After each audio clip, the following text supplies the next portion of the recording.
Hey everybody, Riot Mort here with the patch 12.2 rundown, joined by the new guest. You've never seen him before, Riot Kent for the first time. Oh wait, hey Riot Kent, how you doing? Hello, Mort. So yeah, 12.2. We're getting near the end of the set, which blows my mind. It just feels like it blew by so quickly. But this is the second to last patch for this set. Isn't that crazy? Yeah, that is mind-blowing how fast we've already gone through the set. It totally doesn't feel like as long as previous sets have been, I guess, but maybe that's just, Augments creating a lot of variants and having a lot of fun playing a lot of games. I don't know, I, but I I think it was that. And I think it was also the two breaks because like I think we had two less patches than we would typically have in a set, even though it was the same amount of time. And I think that also kind of like threw a monkey wrench in things. yeah, and I guess that we also never had like a terrible, terrible patch where Eh, something depends on your definition. I'm sure they're Katarina patch or Oh, you that's know. true. I guess those So patches typically feel longer to me than other patches, but yeah. all right. Well, for this patch, this is kind of our last time to really make some bigger changes because at this point, any other changes after this would probably wait for the mid set. You're not going to see anything too crazy in this patch, but generally, again, some more refinement of where we are. We're way too late into the set to be doing some balanced thrashing or crazy redesigns. Um, but surprisingly, it's a big set. There's a lot of things, and so it still looks like a big patch. So Yeah, lots of small changes will always make the patch seem kind of long, especially if you're reading through the patch notes. But we're still really open to making lots of small tuning adjustments that won't really affect how your favorite comp plays out, but will just be like small balance tunings to get things to the perfect spot. although let's start, and we're gonna start right away with a probably the spiciest change in the patch. It's a spicy Yep. one. Although it's funny when I did the math, it doesn't actually feel that spicy. But here we go. Level 8, 5 costs went down from 5% to 4%, and then level 9 they go up from 15% to 16%. So generally the thought here is that there's a lot more economy, whether it be yordles, mercenaries, augments, economy traits, things like that, whatever. People are getting to 8 a lot easier, and when they're getting there, they're having a lot of gold down. They're hitting their 2-star 5 costs at level 8 a little easier than we want them to. We're not saying it should be impossible, but it's like there's a lot of games where it feels like 3, 4, 5 people in the lobby are doing this. It's more than we're comfortable. So we're gonna nudge this down. I don't think it's gonna make a massive impact, but it's a lot, right? And so you're not going to be able to count on those 5 cost carries quite as much at level 8. But if you pull a Soju and push to 9, you should be rewarded just a little bit more. Yep, and this is not us saying that we're gonna pull 5 cost 2 stars out of the pool completely at like level 8, and that shouldn't be a thing. This is more just like it's gonna be harder for you to get there, and it's not gonna be as common. And it'll, the times where you're scouting around on 4-3 and you see like 2-star Tom Kench will be a lot more uncommon. So just making those situations not happen every single game, and shift the meta a little bit. I know challenger players have been crying for this for a while, and we're finally ready to pull the trigger. To And be fair, they've been crying for us to remove them from 7 and make this 2%. So, lots of one ways. step at a time, one step at a Yeah, time. yeah. So, all right, traits wise. Okay, bodyguards have been this really awkward, not great situation right now where early game they're just like so ridiculously hard countery that like playing anything AD in the early game feels almost impossible. 100 armor Poppy, which isn't even that crazy, is just like, what does an Ezreal do without a Last Whisper? So we're shifting some of the stats here so that they get less armor, meaning they're less countery to physical damage, but we are buffing the shield to compensate, not fully, so that they're a little bit better against magic damage. They're still the physical damage specialist, just not as hard countery. So like imagine this is like an 8 to 10% damage nerf, like survivability nerf against physical, but like a 3% buff against magic. So you can see here the armor goes down, the shield goes up. Yep, just trying to take away from those extremely bad fights where you happen to not have Last Whisper, but you have an Ezreal too, and you just literally cannot kill that Poppy. Um, that's going to happen a lot less now because the armor is reduced, and your other units will also deal with some more damage, help you out with some of the magic damage, and also their auto attack damage. So overall, like this will be a slight shift down on bodyguards, but also take away those extreme cases and make them happen less often. All right, mercenary. Mercenary is a fun trait. No matter what anyone says, players have a lot of fun with this. It's not going anywhere. It's a fun trait. But the fact of the matter is, there are a few high roll situations in there that we're not particularly comfortable with. If you've ever seen somebody on like a 7 loss and they have like 4 Nikos for some reason, that's a little ludicrous. So we removed Nico's help as a possible drop from 3 or 4 loss. You have to go much deeper to get those Nico's helps. And Nico's in particular were sort of the most meta warping thing. It's like, yeah, you can get items and yeah, you can get gold. But man, if you get 2 Nico's out of a merc chest at your 3-5 or 3-6 cash out, and then just high roll your first 5 cost, bam, like good game. So this should make that a lot harder. This is probably the biggest nerf to Mercenary. In addition, very small nerf, you won't notice this. It's just like the average gold value at 4, 5, 6, and 7 loss went down very slightly. Again, I'd be shocked if you noticed this, but just pulling back on that a little bit. Yeah, we're finally making the change to nerf the extreme highs of Merc. So, yeah. All right, on the champion side, no 1 and 2 cost large changes, but on the 3 cost side, Cho'Gath continues to be a bit of an issue. Now, obviously, we learned from our mistake last time. Don't buff his HP, as that gets very multiplicative with his star scaling and his ability. So this time we're going light and we're buffing the armor and MR just a little bit to help him out in the early game. And upping his 1-star damage actually quite a bit, so he should be a little bit better at 1-star, and then a tiny bit more at 2 and barely at 3. This should help a bit until we can come up with a better overall solution for the Colossus. Yeah, and the spell damage, even though it's really large, Cho'Gath typically gets like 1 bite off per fight, just making sure that 1 bite counts to help 1-star Cho'Gath out, because it's super hard to get 1-star Cho'Gath to be an effective in your army, especially when he's taking up 2 slots in your 4 or 5 slot army. So really want to make him worth playing, especially in the early game. Gangplank, you might be surprised to see this buff here, but the general idea here is that Mercenary, has weaker units. That's definitely true, and Gangplank especially can farm gold. We're really happy with 1-star Gangplank. He's doing exactly what he could. But if you invest in Gangplank, 2-star and especially 3-star, you need to be rewarded for it. He needs to be a little more viable. He's still not going to be the best thing in the game. He's still a melee carry who farms gold. But we want to make sure those payouts are just a little bit better, and so 2-star and 3-star Gangplank get to be a little bit better. Yeah, and this is not us saying, we want to buff Mercenary, because we know Mercenaries are in a good spot, but, players cash out using Misfortune. They play the other carries that are within a Mercenary, and Gangplank kind of has the short in the stick there. So we're making sure, you can choose to use him instead and cash out if you want. Yep. Heimerdinger, like we mentioned, he's a little item specific. Without blue buff, he takes forever to generate mana with his low attack speed. And then 2 and 3-star, he doesn't actually output that much damage until his triple cast. So we are buffing him a little bit. We want him to be the premier carry of Yordles. We want you to be excited when you hit it in your Innovator comp. And right now, he's just not hitting that bar for a 3-cost carry. Yeah, like Mort said, he's Heimerdinger. He needs to be one of the premier carries of our set. He's getting close, but not there yet. And another reason for the buff to attack speed specifically is that he's really good.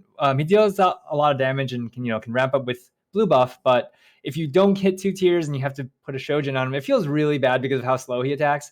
So this just makes it a little bit less punishing when you don't have perfect itemization for him. By the way, calling it out now, if Heimerdinger somehow becomes the S tier and warps the entire meta, you can blame me. I'm definitely the one who was arguing that he's not quite there yet, so you can blame me on this. Yeah. All right, Braum and Scion. I'm going to do these ones in unison. Braum and Scion are basically the premier frontliners at your stage 8, your stage 8 Spirit Bomb, right? You roll down, you hit your Braum 2, your Scion 2, often play both of them, and that's good. That's what they're supposed to be. What's not good is when that Braum casts 3 times in the fight, and then the Scion casts 3 times in the fight, and you never actually get to play the game. That's not so good. So we're nerfing both of them to not be able to do repeat casts as easily and be a little bit more vulnerable to Shroud. So you can take that option. This isn't a gigantic nerf, but it should help with the whole, again, 2, 3, 4 cast Brahms that I've experienced that make me want to pull out my hair.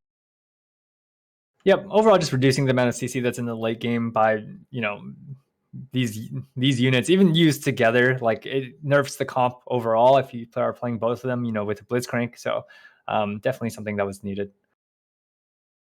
Seraphine. Seraphine is not an enchanter. The healing should not necessarily be the primary thing. that's going on here. And man, could she heal, because ooh, that 450 base healing was nutty. So we are pulling back on Seraphine. So sorry, Seraphine, you don't get to heal as much. Still get to do just as much damage though, so you can still be a carry. And just your healing, 350 is not bad, but like let's tone it down a bit. Yeah, we talked about this in the postmortem a bit. We buffed her healing to compensate for Morello. We kind of buffed the spell damage, but the numbers were the same, so we kept them the same and buffed them up, and felt like that would be good compensation. But then overall, that healing became way too large, and just watching her carry now with AP, she can heal the team a lot, especially if she ramps up with something like Archangels. And so we're pulling back on that healing. She'll still be good. Oh yeah. Anticipate her still be a really good carry, but yeah, not as much healing. Urgot, we mentioned after the last change, he didn't quite end up in a good enough spot. The big thing I've noticed when playing Urgot is that he just does not scale really well with his items, his traits. Whether you run 4 twin shot or even 6 twin shot Urgot, it just didn't feel as good. So we're upping the spell AD ratio, so he should scale a lot better with any AD with him.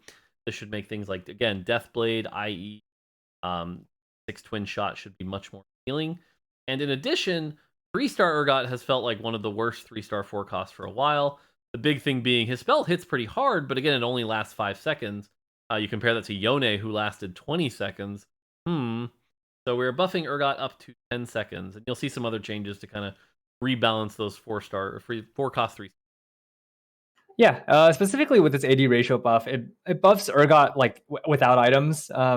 But specifically, if you build like Deathblade and play 6 twin shot, he's going to be much stronger than he currently is. On the 5 cost side, Tom Kench is the only one we're hitting this patch on the large side. He does a little bit less base damage at the start, and then when you feed him, he doesn't quite scale as fast. We're lowering the feeding by about 10%. Shouldn't be too crazy, but this should get Tom Kench to where you really do have to invest in him a little bit more before he becomes that 300 AP monster with Gunblade that's just like unkillable.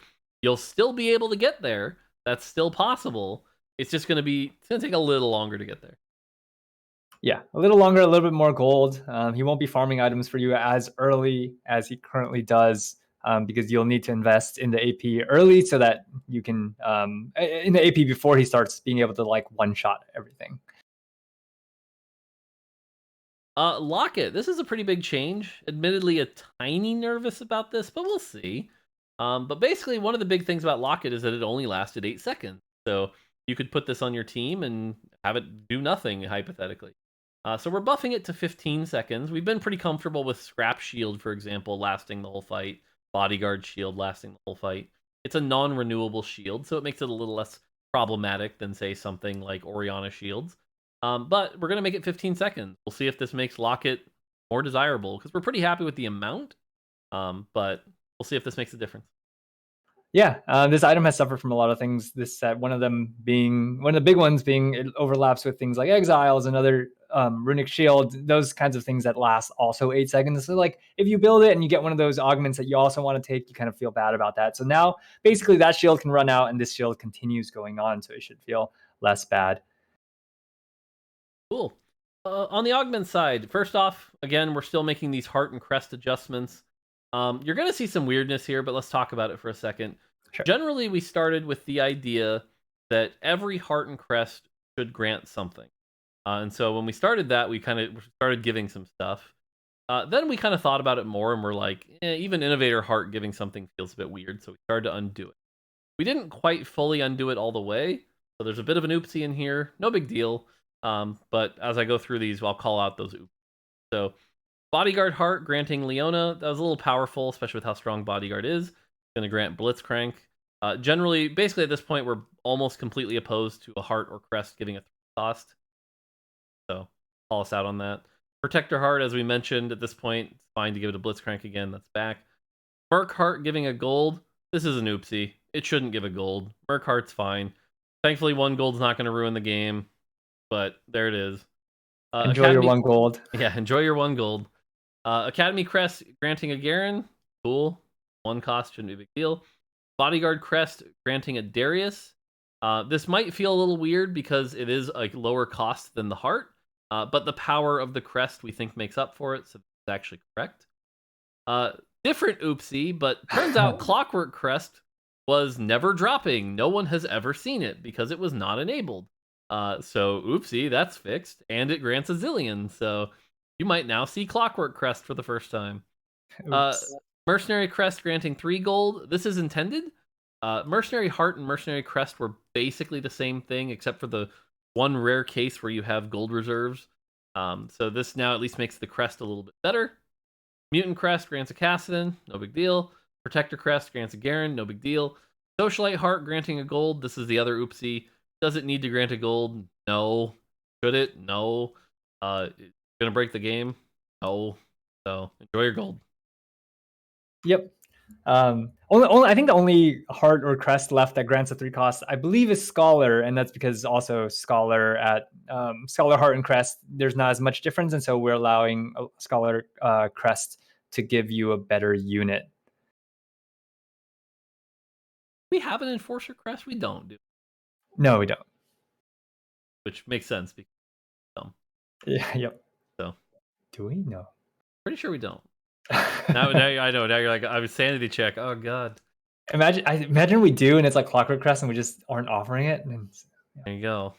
All right. Well, that's what happens when you have 100 and whatever. Yeah, I'm losing yeah. track, and now we're also doing the mid set. Eventually, we're just gonna lose track of everything. Yep. I'm joking, by the way. We're not that bad at our job. All right, moving on. Metabolic Accelerator, small nerf here.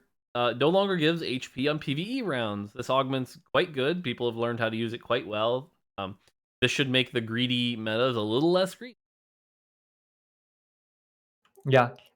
This one, it's like the items due for a nerf, or the augments due for a nerf, and this is a light nerf that was necessary. Basically, you don't get free HP from it anymore. You have to win some rounds to start healing back up. Item grab bag 2. Okay, believe it or not, we don't think this item needs buff. Like, it's actually where it's supposed to be. This is not about buffing the item. However, this is about preventing the worst case scenarios. I have seen screenshots of people who built Morellos, took this, and got 2 Morellos. I've seen people who've got 2 Sunfires. It feels really bad when the low rolls happen. The Reforger is there mostly to help you prevent those low rolls.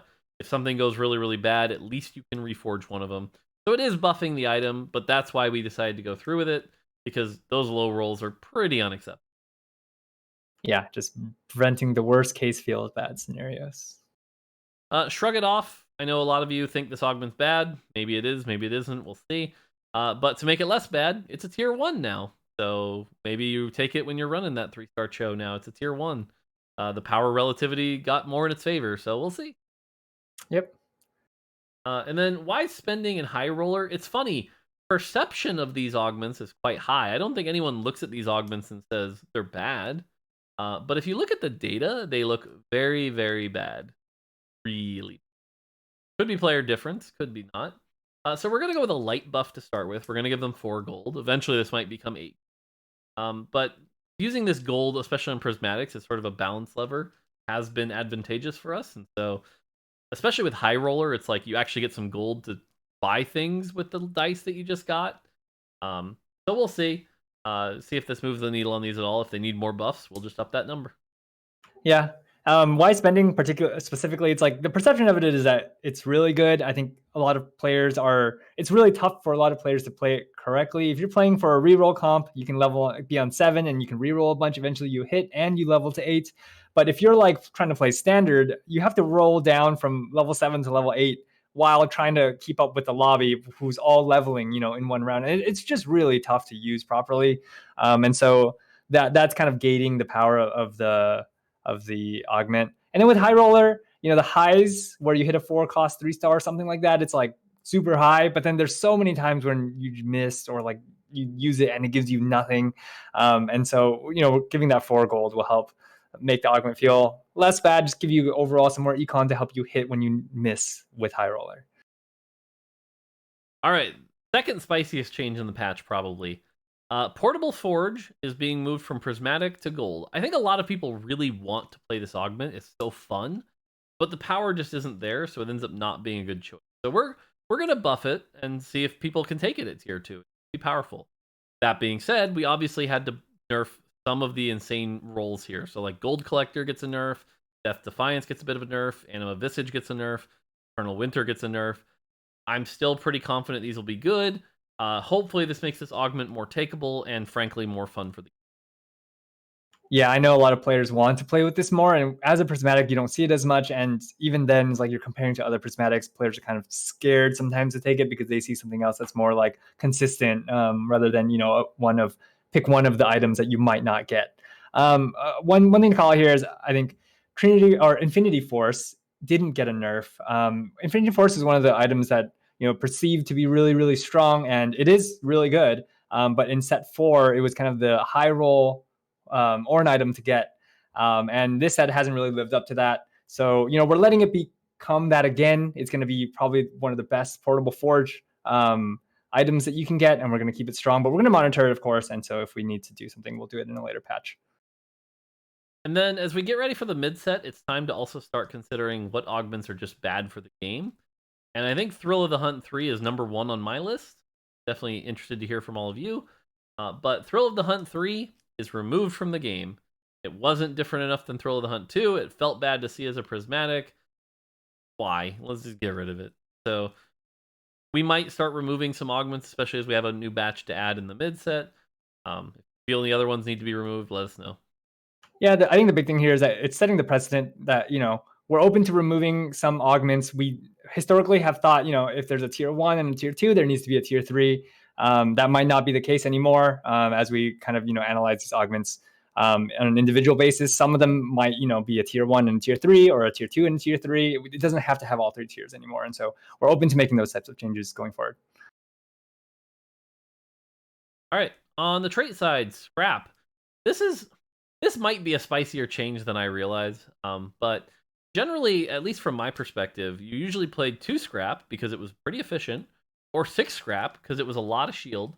Now, I know some players like Ramblin did believe in 4 Scrap, but the hope here is that if we keep the power curve sort of more flat like this, where it's now 24, it should open up some more unique choices where like now you actually are starting to debate, do I drop from 6 to 4 Scrap so I can get rid of the Ziggs and the Trundle and put in, a Yumi and something else. And so hopefully this makes this a more dynamic choice. It should be interesting.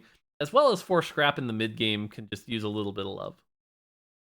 Yep, that covers it. Basically, some more flexibility there, some more decision making, and then just a slight bump up. Syndicate, little tanky in the early game. This is kind of like Bodyguard, where we're just not happy with how much armor and MR there is in like stage 2. So we're lowering Syndicate base armor and MR just a little bit, just 5. But we want to keep 7 Syndicate basically right where it is. And so we're buffing that bonus right back up to 60%. So 7 Syndicate should still be quite good. It's a prismatic, it's hard to get, but that good. No real change there. Yep, this is part of the Syndicate nerf package, as we would call it. But we nerfed a couple things within Syndicate, as you'll see later, to address the power of Shaco, who's a little too strong right now. By the way, this says trait small. This is supposed to say trait slow. Or no, we're in small. Never mind. I'm dumb. See, it's late. It's late. We've been working. It is late. It's a work day. All right. Small side. Katarina, a little bit of health, a little bit of survivability. She's just underperforming a little bit, but we're definitely nervous to buff her damage, so health. And then Zyra. Zyra 1 outputting a little too much damage. And then the difference between Zyra 1 and Zyra 2 wasn't big enough, so made that the case. And then Zyra 3 gets a little bit of love. We want to make that Zyra 3. Yeah, Katarina, pretty difficult to play, is a viable comp and works. But just making it so that when she does jump into danger and she dashes around into random things, she doesn't just randomly die as often, making it a little bit easier to play her comp. And then for Zyra, I think she'll still be really good. Just a small nudge down, but she's still going to dish out a good chunk of damage. On the 3-cost side, similar to Gangplank, Misfortune 3 especially, just really isn't that desirable. Nobody's chasing Misfortune 3. So very tiny buff to Misfortune 2, bigger buff to Misfortune 3, good. Shaco losing 5 AD, just a little bit too good for a 3-cost. 3-star Shaco, really very good. And he'll still be good, just a little less good. And then Vex 1, a little bit of a nerf to that early Arcanist comp, as we mentioned, or excuse me, early Yordle comp, although Arcanist also. really have to invest in Vex to get that tankiness. We're happy with Vex 2, and honestly, Vex 3 might even need a little more, but for now, just sticking with that Vex 1. Yeah, so the Vex nerf plus the bodyguard changes are bodyguard changes, which hits Poppy, especially how quickly she can like kill a corner unit. It's kind of those two nerfs are aimed to address the Yordle opener. It's still going to be a good and decent opener, but without a really strong front line like this, they'll fall over a bit quicker, and Yordle players will take a bit more damage. Lux, pretty happy with the damage. I don't think we can really get away with buffing her damage anymore, but this should help her get to a recast if she doesn't get a reset. She should get a little bit more cast off with just a base attack speed. Jin, we're just nerfing Jin 3. Jin 3 was overperforming compared to the other 3-star 4 costs.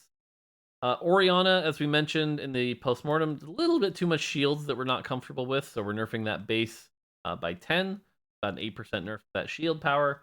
And then Yone, 20-second duration at 3-star was a little much. We're not nerfing his power by any means, but like maybe there's a small window of hope, so going down to 15 seconds. Well, Yep. Jace, melee Jace, just underperforming a little bit compared to range Jace, so we're just giving him a tiny bit back on his shield. Jinx, underperforming a little bit. I think she's a very risky champion to play. We're giving her just a little bit of extra damage back on that rocket launcher AD percent. This will make her even better with items like Deathblade, if you consider that. But Jinx is still going to be one of the harder champions, I think, that very kamikaze ult got going. And then Victor, just a little bit of damage buff. I'll be honest, a little nervous about this 2-star one, but we'll see. But worst case, Victor's good. Okay, cool. So, yep, there's the changes on 5 costs. Yeah, specifically Victor 1 needed a buff. Victor 2, yeah, a little nervous about it, but also there's times when you have a pretty good Victor build and the cast isn't as impactful as you would imagine it to be. So a small buff to Victor 2. Yeah, or just misses sometimes. Oh yeah, or it just misses. Whoops. Yep. Item side, we're reverting Chalice as we called out in the postmortem. This was a mistake. We're reverting it.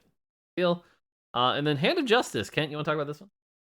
Yeah, Hand of Justice. It's an item that you'll take if you have leftover components, or it's on the carousel. Sometimes you put it on your secondary carry. You never really feel good about building this item. It's a really flexible item. It's kind of good, but it has the unstable nature of sometimes rolling damage when you want it, and sometimes rolling healing. But it's like if you roll damage, you don't have enough healing for your carry, so it's not that consistent.